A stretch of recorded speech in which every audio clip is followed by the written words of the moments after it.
Hello, Loftsiders. Welcome back into the NFL team previews. Now, we're going to do something a little different. I did the first four for the AFC East, and I liked them. Don't get me wrong. I liked everything that came out with them and everything else like that. But to save people some time, myself included, we're going to do the divisions in total for the rest of them. So, whereas the AFC East teams got kind of individualized, we're going to do the same thing. It'll probably be roughly around the same length, maybe a few extra minutes, but we'll do the AFC North together is what we'll do.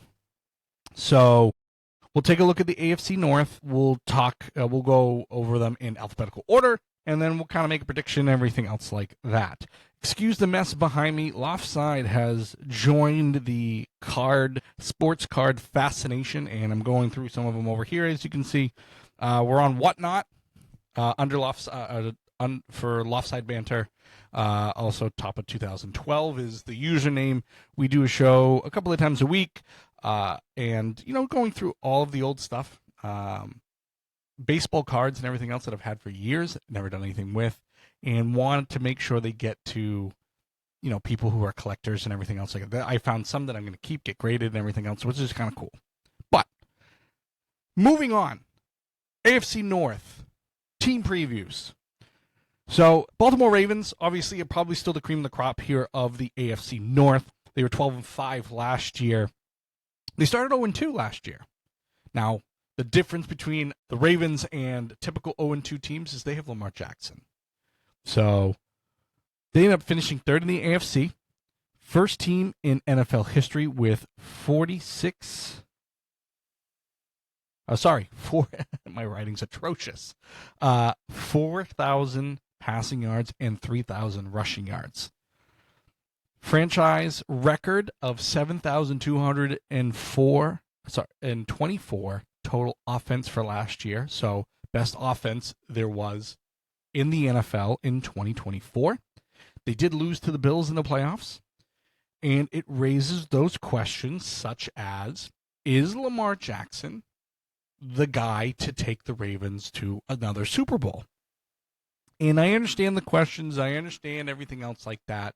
He hasn't really won huge games. He's been a multiple-time MVP, though. It's one of those things that we start piling pressure on people. We did it with Josh Allen. We're still doing it with Josh Allen.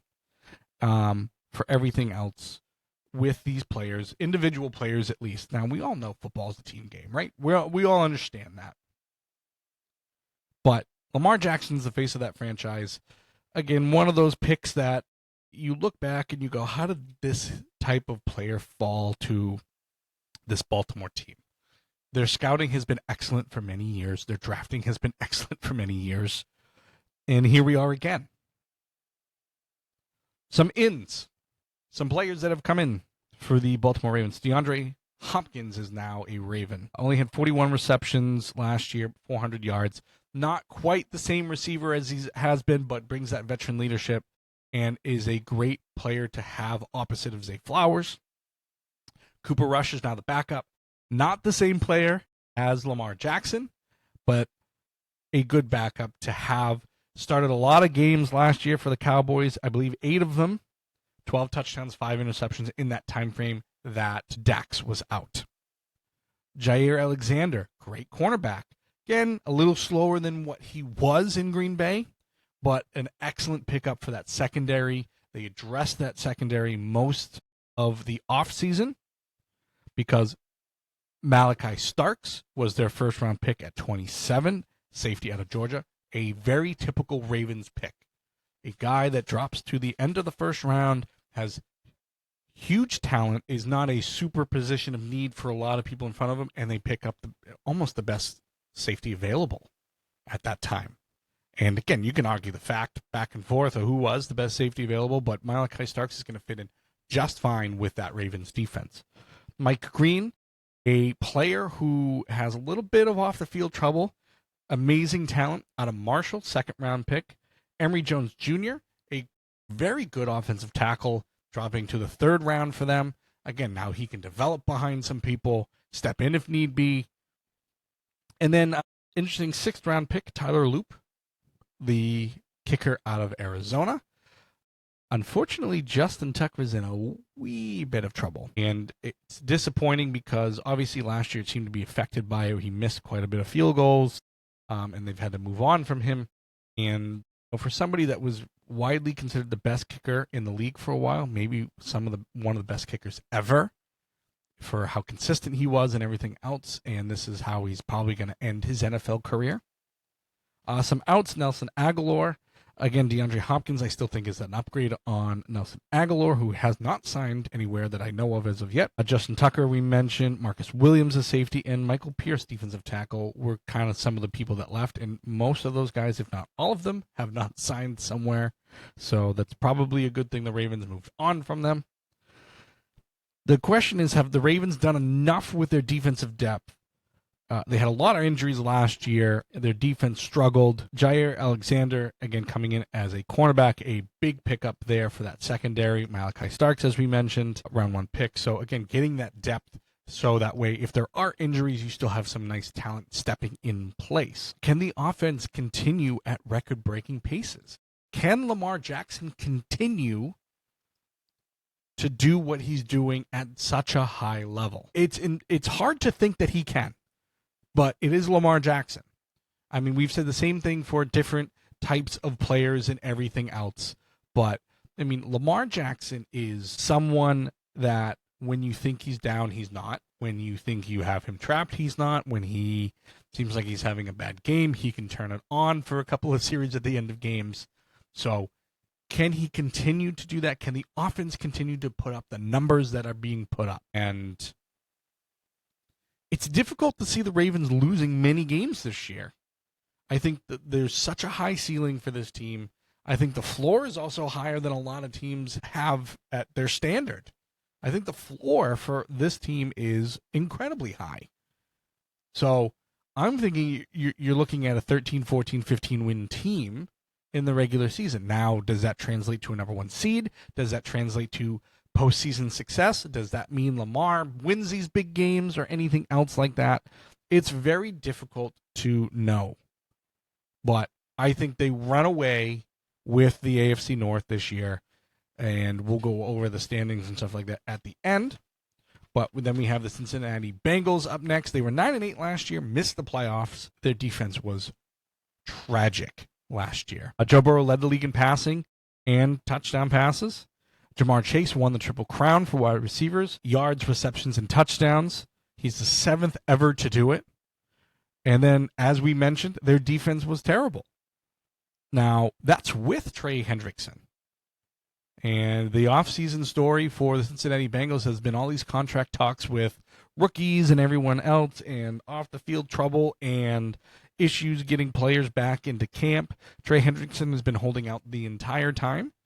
Like I mentioned, led the league in sacks last year. They were the 7th worst scoring defense, and they gave up 30 or more points in 6 games. It was terrible. They couldn't stop anybody. And it meant that Joe Burrow and Jamar Chase and T. Higgins, who also got paid this offseason, had to do so much, and they couldn't keep a lead. Some of the ins for the Cincinnati Bengals, Samjay Perrine. He's coming back to the team, 2nd time with the team. A good out of the backfield third down running back with, he can catch passes out of the backfield. He's good with that third down. I think his best days are probably behind him, but again, the team knows him, and he's a veteran, and he's going to be able to help out with everything else like that, because the backups behind Chase Brown, when he went down with an injury last year, were not very good. TJ Slayton, defensive lineman, came over from the Packers. He started all 17 games for the Packers last year.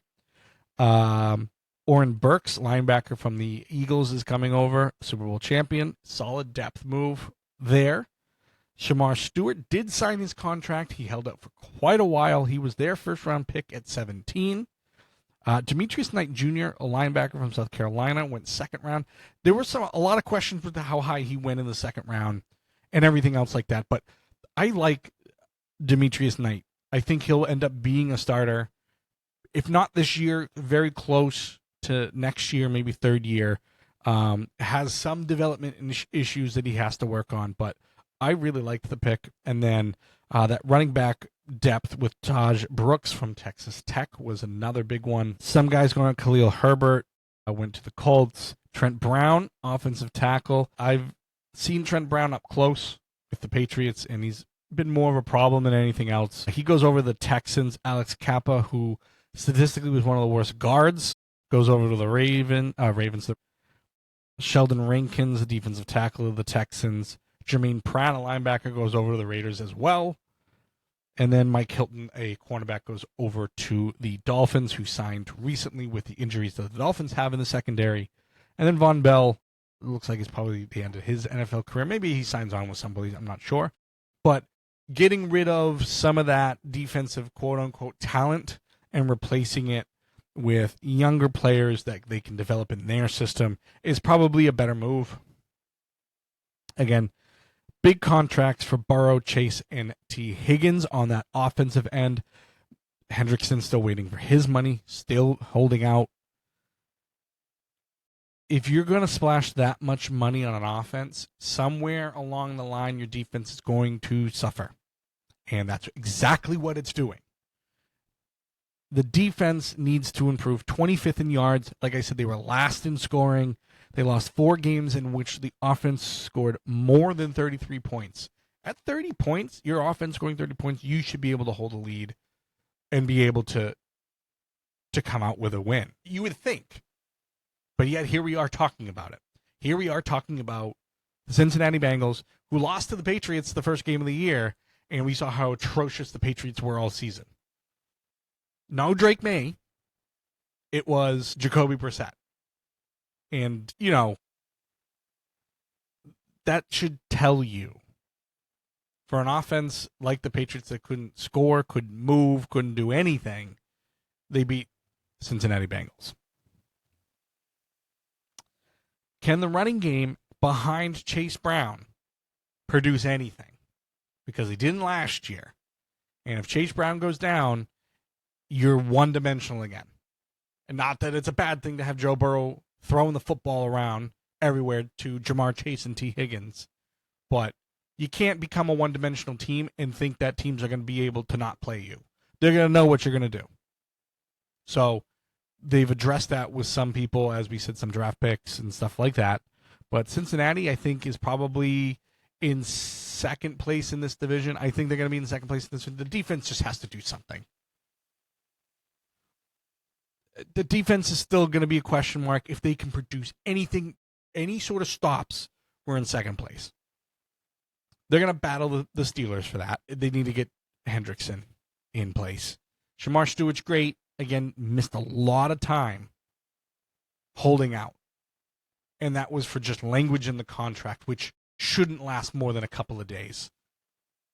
You got to make something like that work. Now going next to my notes here with the Cleveland Browns. Cleveland Browns are, they dealt with a ton of injuries last year. They went 3-14. I don't know how to explain that any better other than they didn't make the playoffs.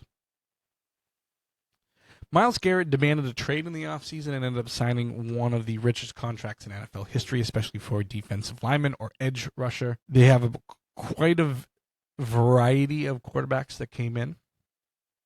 And at this point, the Cleveland Browns should just do what they're doing, which is just sign every quarterback they can possibly can, throw it against the wall, and see if it sticks. Joe Flacco is on his 19th season, played with the Colts last year. Obviously, he had his comeback year with the Browns. They made the playoffs with him. So a familiar face, probably going to get the start day one. Kenny Pickett from the Eagles. Obviously, he just won a Super Bowl as the backup. Deontay Johnson played for the Panthers, Ravens, and Texans last year. Was a number 1 for Carolina before bouncing around and going different places. Tevin Jenkins, Bears guard. They went out and got Malik Collins, Devin Bush, linebacker, Jerome Baker. Again, trying to help the defense. Mason Graham was their first overall pick at number 5. They obviously traded back from 2. Got a pretty good haul from the Jacksonville Jaguars to get Travis Hunter. Quinshon Junkins. The running back out of Ohio State was their second-round pick, and I'm so glad the Patriots got Henderson and not Junkins, because Junkins got into some legal trouble as well. I believe he's still the only second-round pick not signed. And that attributes to that legal trouble. Dylan Gabriel was the quarterback in the third round at 94, the quarterback out of Oregon. And then Shedeur Sanders, the fall in the draft to the fifth round, and he looked really good during that first preseason game. Really good. So there's about 6 quarterbacks in that room. And, I mean, again, throw everything against the wall and see what sticks. You haven't been able to find a quarterback really any time over the past 20 years. So at some point, that's it. We're gonna take everybody. We'll take every quarterback. We'll make them play any other position. If they can quarterback, they can quarterback. Great. That's the Browns' scouting and recruiting tactic at this point, in my opinion. Jameis Winston went to the Giants. I like Jameis Winston. I like that he's just a gunslinger, the old school gunslinger. Nick Chubb is no longer on this team. Donta Foreman, no longer on this team. Jarek Willis was their offensive tackle. He's not on any team, so that should tell you how good he was. James Houston, their edge rusher, went to the Cowboys, and Dalvin Tomlinson went to the Arizona Cardinals. So not some huge names that you're missing out on, leaving your team off of a bad team, but did you really bring in anybody worthwhile? I mean, Joe Flacco is going to be the highlight of that, I guess. Shedeur. I mean, Shedeur has talent. He's not a fifth-round pick. He was definitely supposed to be a first-round pick. Attitude issues are the one that made him drop. Whether you agree with it or not, whether you agree with, taking a talent like that and saying, oh, he's got an attitude issue, we're just going to let him drop. And the NFL as a whole, you can hate the NFL as a whole saying that they're going to let somebody like this drop because of this, that, and the third. It's a business, man. If you're going to be kind of an asshole, then you're going to miss out on some money. If you're difficult to work with, you're going to miss out on some money. Deshaun Watson, obviously, still on this team because he has an atrocious contract. I would just start Joe Flacco. Like I said earlier, I would just start Joe Flacco. Pay him his money. Cut him at some point. I don't see anything that he's going to be able to do to get back to his Texans form. The Cleveland Browns spent so much money on Deshaun Watson, who then went through all of the off-field issues with him. It's disappointing because he was fun to watch. He was fun to watch when he's with the Texans. Obviously not a great guy, and I don't know him. I'm sure he's fine. But, I mean, the troubles that he had and all the people that came forward for all of those things, and I'm not going to get too deep into it because I only know what has been reported here or there. But those things are inexcusable, obviously. And I think that's hindered a lot of the stuff. And he's gone through injuries. So, I mean, that's just what it is. But I'd be done with him. Is the running back room getting any better? Chubb returned in 2024 after a devastating injury. Looks a lot slower, right? A lot slower. So he's in Houston with the Texans. They drafted Dylan Sampson later in the draft and Quinshawn Jenkins, as I mentioned. Will Myles Garrett stay happy in Cleveland? I mean, it's a large contract. It's a very large contract, and he's deserving of it. He's taking money over winning, and for some people, that's fine. And it's I appreciate the loyalty that Myles Garrett is staying in Cleveland and wants to build a winner there and wants the Browns to be successful, and he's obviously a huge part of it. But how happy will that make him if they continue to go 3-14? Because I'm going to tell you, they're probably not going to win many more games than 3, unless something miraculous happens. They're not going to win more games than 3 or 4. They're going to be last in the AFC North. I'll just say that now. They're going to be last. So,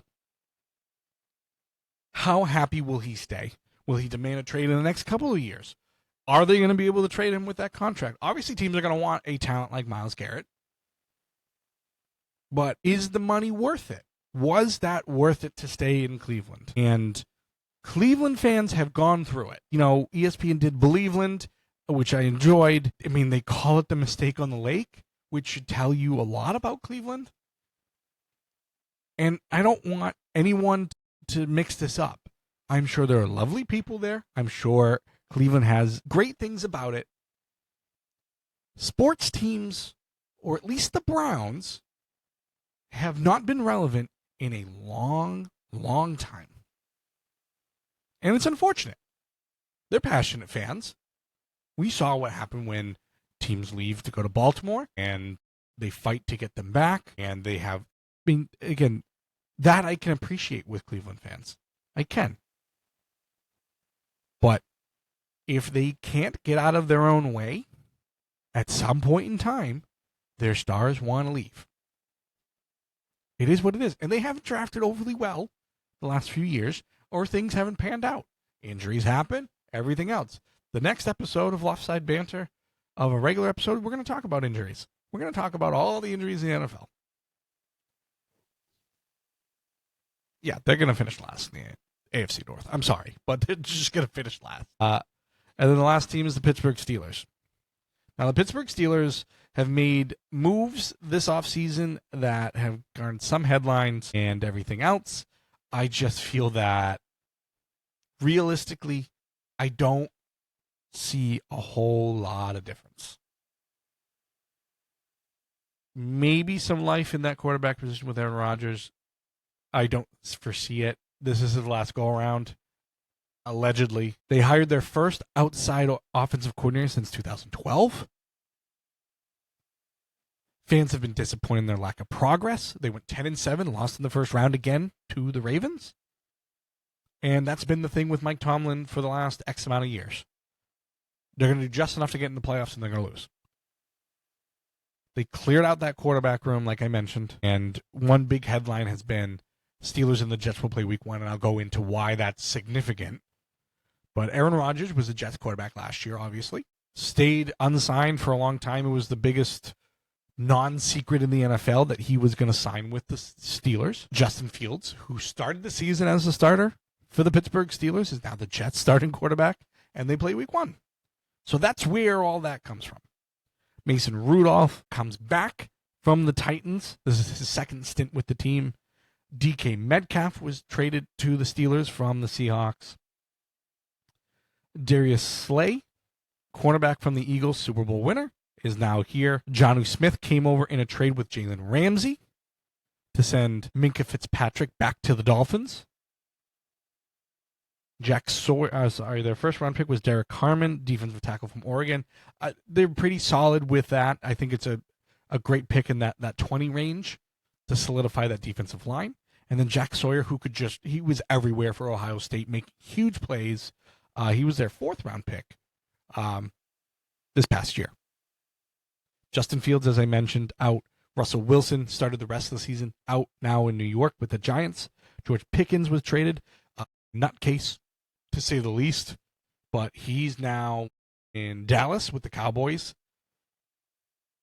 Dan Moore, offensive tackle, goes over to the Titans. And then, like I said, Minkah Fitzpatrick goes over to the Dolphins. Now, the Steelers, that move was interesting.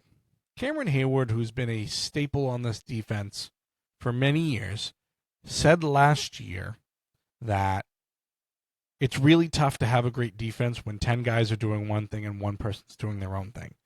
And all signs have pointed that it's Minkah Fitzpatrick was the problem last year. Which is interesting to me because he's been here for a few years, so he knows the expectations. It's not like things have changed. But now he's back in Miami. And typically when you see one athlete get traded back, there's 2 things that have happened. One, they know who he is and they know what he brings. And they want to include him back into whatever it may be. Or nobody else will take him because they hear all the reports and everything else. And the only team that will take him is the team that knows about him. And that's why it kind of all signs point that Minkah Fitzpatrick was kind of just doing its own thing for the Pittsburgh defense. Whether it's true or not, we can speculate. I get paid to speculate. And so that's what I'm doing. But I don't see this team being any different. Okay, DK Metcalf's here. All right. Is he a trade-off for George Pickens? I think he's better than George Pickens. Okay, a little bit of an upgrade there. Justin Fields and Russell Wilson are gone. Is Aaron Rodgers at his age better than those two? Yes. He's a better overall quarterback and has been for some time than those two. But the last few years, barring obviously an Achilles injury year one with the Jets, last year he still played decently well with the Jets. But the Jets didn't win. I don't think he brings you all that many more wins. I think you take care of the football better. Okay, that obviously leads to more wins, more points, everything else like that. But what more do you think Aaron Rodgers at his age is going to bring you? Better completion percentage? Great. But if you're not converting on those important plays, it's not going to matter. I mean, this team has always been set up to really kind of guarantee 9 wins, at least a year. I think their floor is, I think their floor is 8 wins. I think their ceiling's 10 wins, 11 wins. Okay. You're still going to be in the first round of the playoffs. And you're still probably going to lose in the first round. It's just, you haven't changed so much. You brought in older guys. Aaron Rodgers, older guy. Jonnu Smith, older guy. Jalen Ramsey, older guy. All were very talented at one point or another. Jonnu Smith was one of those up-and-coming, signed with the Patriots, didn't really pan out, went to Atlanta, didn't do anything there, has resurged as his time with the Dolphins. But he's not your starter. Pat Freiermuth is. Freiermuth. Yeah, whatever.